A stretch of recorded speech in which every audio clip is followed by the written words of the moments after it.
ಮೂಡ ನಿವೇಶನ ಹಂಚಿಕೆ ಹಗರಣ ಆರೋಪ ಸಂಬಂಧ ಬಿಜೆಪಿ ಮತ್ತು ಜೆಡಿಎಸ್ ಅಹೋರಾತ್ರಿ ಧರಣಿಗೆ ಸಿಎಂ ಸಿದ್ದರಾಮಯ್ಯ ಕಿಡಿಕಾರಿದ್ದಾರೆ. ವಿಧಾನ ಪರಿಷತ್ನಲ್ಲಿ ಮಾತಾಡಿದ್ರು. ನಿನ್ನೆ ಬಿಜೆಪಿ ಜೆಡಿಎಸ್ನವರೆಲ್ಲ ರಾತ್ರಿ ಎಲ್ಲ ಅಸೆಂಬ್ಲಿನಲ್ಲೇ ಮಲಗಿದ್ರು. ಅಲ್ಲೇ ತಮಟೆ ಹೊಡ್ಕೊಂಡು ಎಲ್ಲ ಬಾರಿಸ್ಕೊಂಡು ತಾಳ ಹಾಕ್ಕೊಂಡು ಗೋವಿಂದ ಭ್ರಷ್ಟ ಡ್ಯಾಶು ಡ್ಯಾಶು ಅಂತೆಲ್ಲ ಕೂಕ್ಕೊಂಡು ಮಾಡ್ಕೊಂಡು ತಾಳ ಹೊಡಿತಿದಾರಲ್ಲ, ಇದನ್ನು ಏನದು ತಾಳ ಹೊಡಿತಿದಾರಲ್ಲ, ಅಲ್ಲೇನು ಭಜನೆ ಮಾಡ್ಕೊಂಡು ಹೋಗ್ತಾ ಇದ್ದಾರ. ಭಾಳ ಇವ್ರಿಗೆ ಹನುಮಾನ್ ಚಾಲೀಸ ಎಲ್ಲ ಹೇಳಿದ್ದಾರೆ. ಹನುಮಾನ್ ಚಾಲೀಸನಾ ಏನಿಯೋ ಅವ್ರು ಮಾಡಿದ್ದಾರೆ, ಅದು ಅವ್ರ ಪ್ರೊಟೆಸ್ಟ್ ಮೆಥಡ್. ಸಿಎಂ ಹೇಳ್ತಾರೆ, ನನ್ನ ಹೆಸರಿಗೆ ಮಸಿಯನ್ನು ಬಳಿಯಲಿಕ್ಕೆ ಹೊರಟಿದ್ದಾರೆ. 40 ವರ್ಷದಿಂದ ನನ್ನ ಮೇಲೆ ಕಪ್ಪು ಚುಕ್ಕೆ ಇರಲಿಲ್ಲ, ಹೊಟ್ಟೆ ಕಿಚ್ಚಿನಿಂದ ರಾಜಕೀಯ ಮಾಡ್ತಿದ್ದಾರೆ ಅಂತ. ಪರಿಷತ್ ಕಲಾಪ ಆದಂಬಾದಾಗಲೂ ಅಲ್ಲೂ ಗಲಾಟೆ, ಬಾವಿಗಿಳಿದು ಎಲ್ಲ ಪ್ರತಿಪಕ್ಷಗಳದ್ದು. ಚರ್ಚೆಗೆ ಅವಕಾಶ ಕೊಟ್ಟರೆ ಹೌದೋ ಹುಲಿಯ ಅಂತ, ಇಲ್ಲದೆ ಹೋದರೆ ಹೌದೋ ಇಲಿಯ ಅಂತೆಲ್ಲ ಚೀಟಿದೇವಿ ಎಲ್ಲ ಲೇವಡಿ. ವಿಧಾನಸಭೆಯಲ್ಲಿ ಅವರಿಬ್ಬರದು ಚರ್ಚೆ ಗಲಾಟೆ. ಮುಂದಕ್ಕೆ ಹಾಕಿದ್ರು ಆಮೇಲೆ ಪರ್ಮನೆಂಟ್ಲಿ ಅತ್ತ ಕಡೆ ಮುಂದಕ್ಕೆ ಹಾಕೊಂಡು ಬಾಗಿಲು ಹಾಕ್ಕೊಂಡು ಬೀಗನ ಕಾದರ್ ಜೋಬಳಗೆ ಹಾಕೊಂಡು ಮನೆಗೆ ಹೋದ್ರು ಅತ್ಲ ಕಡೆಗೆ ಅಷ್ಟೇ. ಸಚಿವ CAG ವರದಿಯನ್ನು ಮಂಡಿಸಕ್ಕೆ ಹೋದ್ರಂತ HK ಪಾಟೀಲ್, ಅದಕ್ಕೆ ಆಕ್ಷೇಪ ಆಯಿತು, ಗಲಾಟೆ ಪಜೀತಿ. ಕೊನೆಗೆ ಇವರು ಸದನ ಮುಂದಕ್ಕೆ ಹಾಕಿದ ಮೇಲೆ ಇವರು ಬೇಕಾಗಿದ್ದ ಕೆಲಸ ಮಾಡಿಕೊಂಡು ರಾಜ್ಯಪಾಲರಿಗೆ ಹೋಗಿ ಇವರೆಲ್ಲ ಮೆರವಣಿಗೆಯಲ್ಲಿ ಹೋಗಿ ಒಂದು ದೂರು ಕೊಟ್ಟು ಬಂದಿದ್ದಾರೆ.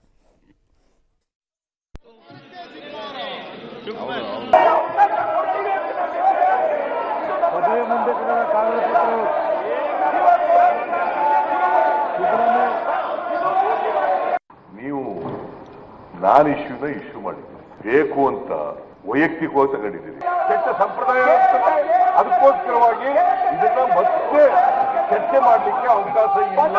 ನೀವು ಎತ್ತಿರ್ತಕ್ಕಂಥ ವಿಚಾರದಲ್ಲಿ ನಂದೇನು ಪಾತ್ರ ಇದೆಯಾ? ನಿಮ್ಮ ಪಾತ್ರ ಇದೆ. ನಿಮ್ಮ ಉದ್ದೇಶ ನನಗೆ ಮಸಿ ಬಳಿಬೇಕು ಅಂತ ಹೇಳಿ ಮಾಡಿದ್ದೀರಿ. ಮಂತ್ರಿಯಾಗೇನೆ 40 ವರ್ಷ ಆಯ್ತು ಸಭಾಪತಿಯವರೇ. 40 ವರ್ಷಗಳಲ್ಲಿ ಒಂದು ಕಪ್ಪು ಇಲ್ಲ. ಇದು ಹೊಟ್ಟೆ ಕಿಚ್ಚು ಅವರಿಗೆ, ಹೊಟ್ಟೆ ಉರಿ ಅವರಿಗೆ.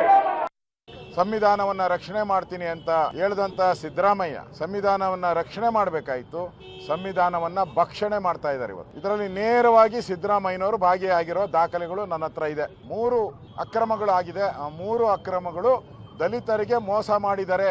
ಆದ್ರಿಂದ ಮುಖ್ಯಮಂತ್ರಿ ಮರ್ಯಾದೆ ಇದ್ರೆ ಒಂದು ಕ್ಷಣನೂ ಕೂಡ ಅವರ ಆ ಸ್ಥಾನದಲ್ಲಿ ಇರುವಂತ ನೈತಿಕ ಅಧಿಕಾರವನ್ನ ಕಳ್ಕೊಂಡಿದ್ದಾರೆ.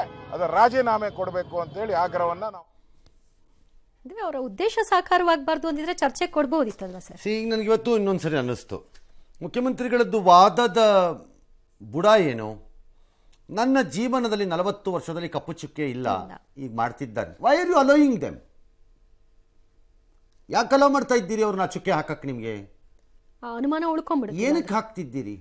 ರಾಯಲಿ 14 ಸೈಟ್ಸು ಏನೋ ನಮ್ಮ ಶ್ರೀಮತಿ ಹೆಸರಿನಲ್ಲಿ ಬಂದಿದೆ ಅನ್ನೋದು ನಿಮ್ಮ ಆರೋಪ. ಆಲ್ ರೈಟ್, ವಾಪಸ್ ಕೊಡ್ತೀನಿ, ತಗೊಳ್ಳಿ. ಓಕೆ, ಬಟ್ ಸಮ್ ಮೆಥಡಲ್ಲಿ ನಮಗೆ ಕಾಂಪನ್ಸೇಷನ್ ಬರಬೇಕು ಅನ್ನೋದು ನಮ್ಮ ಲೆಕ್ಕಾಚಾರ. ಓಕೆ, ಆ ಕಾಂಪನ್ಸೇಷನ್ ಹಿಂಗೆ ಕೊಡಿಸ್ತೀರಿ ಅಂತ ಯಾರೊಬ್ಬರು ಹೇಳಿ.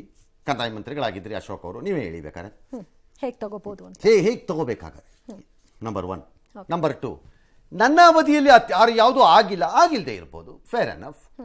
ನಿಮ್ದೆಲ್ಲ ಆಗಿದೆ ಅಂತಂದ್ರೆ ಅದನ್ನೂ ಹೊರಗೆ ತನ್ನಿ.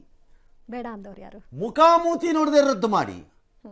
ಆದರೆ ಮಾಡುವಾಗ ಇನ್ನೊಂದು ಸೈಡ್ ಮಾತ್ರ ಅಕ್ರಮ ಆಗಿದೆ, ರದ್ದು ಈ ಸೈಡ್ ಅಲ್ಲ ಅನ್ನುವಂತಹ ಅನುಮಾನಗಳಿಗೆ ಜಾಗ ಕೊಡಬೇಡಿ ಅಷ್ಟೇ. ಅದು ಇಲ್ಲ ಅಂದ್ರೆ ನಿನ್ನೆ ನಾನು ಹೇಳ್ದಂಗೆ ಎಲ್ಲವನ್ನು ಹೋಲ್ಸೇಲ್ ರದ್ದು ಮಾಡಾಕ್ಬಿಡಿ. ಯಾರು ಬೇಡ ಅಂದ್ರು. ಯಾಕಂದ್ರೆ ಕೆಲವರು ಹೇಳ್ತಿದ್ದಾರೆ ನಿಮ್ಮದು ತಪ್ಪಿಲ್ವೇನೋ, ನಿಮ್ಮ ಹೆಸರಲ್ಲೆಲ್ಲ ಪ್ರೊಟೆಕ್ಷನ್ ಮಾಡಿದ್ದಾರೆ ಅಂತ ಕೆಲವರು ನಿಮ್ಮದೇ ತಪ್ಪು ಅಂತ ಕೆಲವರು, ನಿಮ್ಗೆ ಅಷ್ಟು ಕಾಸು ಬರಲ್ಲ ಅಂತ ಕೆಲವರು ನಿಮಗೆ ಕಾಸೇ ಬರಲ್ಲ ಅಂತ ಕೆಲವರು. ಹೀಗೆ ತರಹೇವಾರಿ ಇದೆ ಆರ್ಗ್ಯುಮೆಂಟ್ಗಳು. Let it be decided for once for all.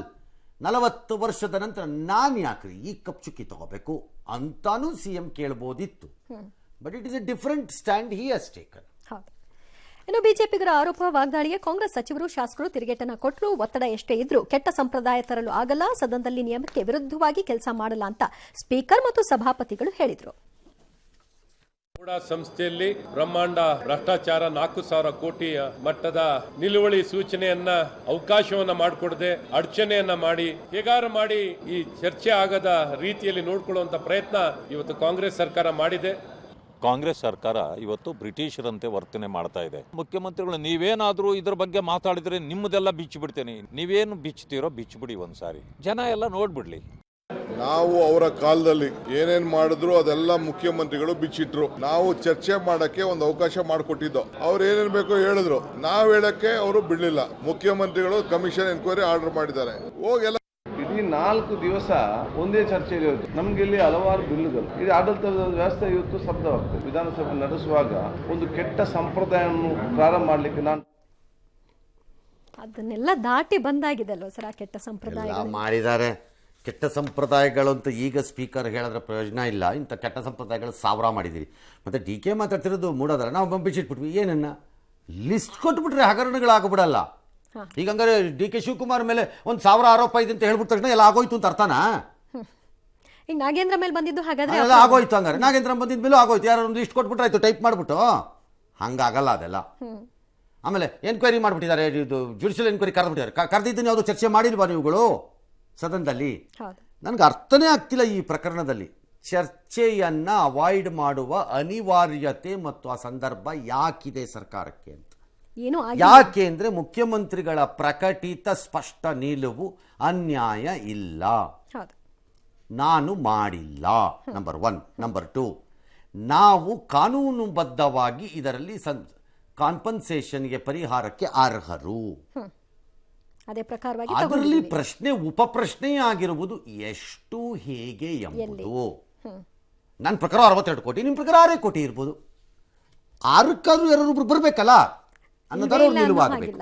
ಹಾಗಿದ್ದಾಗ ಚೀಫ್ ಮಿನಿಸ್ಟ್ರು ಅಥವಾ ಸರ್ಕಾರದವರು ಇದನ್ನು ಯಾಕೆ ತಡೆದ್ರು ಈ ಚರ್ಚೆ ನಂಗೆ ಅರ್ಥ ಆಗಿಲ್ಲ. ಸ್ಟಿಲ್ ನೋಡೋಣ ಮುಂದಕ್ಕೆ ಎಲ್ಲಿಗೆ ಹೋಗುತ್ತೆ ಇದು ಅಂತ. ರಾಜ್ಯದಲ್ಲಿ ಇನ್ನೊಂದು ಸುತ್ತಿನ ಪಾದಯಾತ್ರೆ. ಮೂಡಾ ವಿಚಾರವಾಗಿ ಸಿದ್ದರಾಮಯ್ಯನವರು ರಾಜೀನಾಮೆ ಕೊಡಬೇಕು ಅಂತ BJP JDS ಮಾಡ್ತಾರಂತೆ ಬೆಂಗಳೂರಿಂದ ಮೈಸೂರಿಗೆ. ಅದೇನು ಕುಮಾರಸ್ವಾಮಿ ಅವ್ರ ಜೊತೆ ಚರ್ಚೆ ಮಾಡಿ, ಯಾಕಂದರೆ ಆ ಭಾಗದಲ್ಲೆಲ್ಲ ಅವ್ರು ಸ್ವಲ್ಪ ಸ್ಟ್ರೆಂತ್ ಇದೆ, ಜನ ಇರಲಿ ಅಂತಿರಬೇಕು, ಮಾಡಿ ತೀರ್ಮಾನ ಮಾಡ್ತಾರಂತೆ. ಸರಿ ಮಾಡಲಿ, ಮೈಸೂರು ಪಾದಯಾತ್ರೆ ಅಲ್ಲ ದೆಹಲಿ ಚಲೋ ಮಾಡಿ ಅಂತ DCM. ಏನು DCM ಎತ್ಕಟ್ತಿದಾರ ಏನು BJP ಅವರನ್ನ ಮಾಡಲಿ ಅಂತ ನನಗೆ ಆ ಡೌಟ್. ಯಾಕಪ್ಪ ಹಿಂಗೆ ಅನ್ನಿಸ್ತಿದೆ ನನಗೆ ಇತ್ತೀಚೆಗೆ. ಇವತ್ತು ಏನು ಎತ್ಕಟ್ತಿದ್ದೀರೋ ಏನೋ ನೀವೇ ಐಡಿಯಾಗಳನ್ನು ಕೊಟ್ಟು ನೆನ್ನೆ ಬಿಜೆಪಿಗರು ಅದೇ ಹೇಳ್ತಾ ಇದ್ರು, ನೀವು ಬೇಕಂದ್ರೆ ಖುಷಿ ಪಡ್ತಿದ್ರೆ ಈ ವಿಷಯದಲ್ಲಿ. ಯಾವ ಪಾದಯಾತ್ರೆ ಮಾಡಲಿ ಬಿಡ್ರಿ, ಧರಣಿ ಮಾಡಲಿ ಬಿಡ್ರಿ, ಮಾಡ್ಲಿ ಅನ್ನೋದೇ ಉದ್ದೇಶ. ನನಗೇನಪ್ಪ ಹಂಗನಿಸುತ್ತೆ ಯಾಕೋ ಇದು ನೋಡಿದ್ರೆ. ಇನ್ನು BJP ಪಾದಯಾತ್ರೆಗೆ ಮೂಡಾ ಹಗರಣಕ್ಕೆ ತಿರುಗು ಬಾಣವಾಗಿ ಕಾಂಗ್ರೆಸ್ನವರು ನಾವು ಮೈಸೂರಿಂದ ಬೆಂಗಳೂರು ಬದಿ ಏನಂತ ಬರ್ತೀರಿ, ಅವ್ರದ್ದು ಒಂದಷ್ಟು ಹಗರಣಗಳಿದೆ ಅಂತ. ಅದನ್ನು ನಿಮ್ಮ ಸರ್ಕಾರ ಕೇಳ್ಬಿಟ್ಟು ಕ್ರಮ ತಗೊಳ್ಳಿ. ನೀವು ಯಾಕೆ ಅದಕ್ಕೆ ಖಾಲಿ ಯಾಕೆ ನೋಯಿಸ್ಕೊತೀರಿ?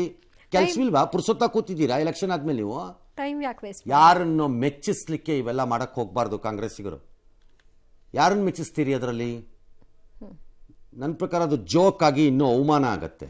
ಚರ್ಚೆಯನ್ನೇ ಮಾಡೋಕ್ಕಾಗದೆ ನೀವುಗಳು ಡಿಫೆಂಡ್ ಮಾಡದೇ ಇದ್ರೆ ಸರಿಯಾಗದನ್ನು ಲೀಗಲಿ ನೀವೇನು ಮಾಡೋದು? ವಾಪಸ್ ರಿವರ್ಸು ಯಾರ ಮೇಲೆ? ಆ BJP ಅವರ ಮೇಲೆ. ಯಾವ ನಿಮ್ಮನ್ನು ತಡೆದಿರೋ ಕ್ರಮ ತಗೊಳಕ್ಕೆ ಈಗ ಅವರ ಕೊಡಬೇಕು ತನಿಖೆ. ನಿಮ್ದು ತಾನೇ ಸರ್ಕಾರ. CM ಹಿಂದೆ ಹೇಳ್ತಿರ್ಲಿಲ್ವಾ ಸಿದ್ದರಾಮಯ್ಯವರು, ಸರ್ ಅದು ಡಿನೋಟಿಫಿಕೇಶನ್ದು ಅರ್ಕಾವತಿ 4.25 ವರ್ಷ ಅವರೇ ಅಧಿಕಾರದಲ್ಲಿದ್ದರಲ್ಲ, ಯಾಕೆ ಕ್ರಮ ತಗೊಳ್ಳಿಲ್ಲ ಅಂತ. ಈಗಲೂ ಹಾಗೆ ನೀವೇ ಅಧಿಕಾರದಲ್ಲಿ ಇದ್ದೀರಲ್ಲ, ಯಾಕೆ ಕ್ರಮ ತಗೊಳ್ಳಿಲ್ಲ? ಯಾರ ಮೇಲೆ ಅದು ಮಾಡ್ತಾರಂತೆ. ಎಸ್, ಮುಂದಕ್ಕೆ ಹೋಗೋಣ.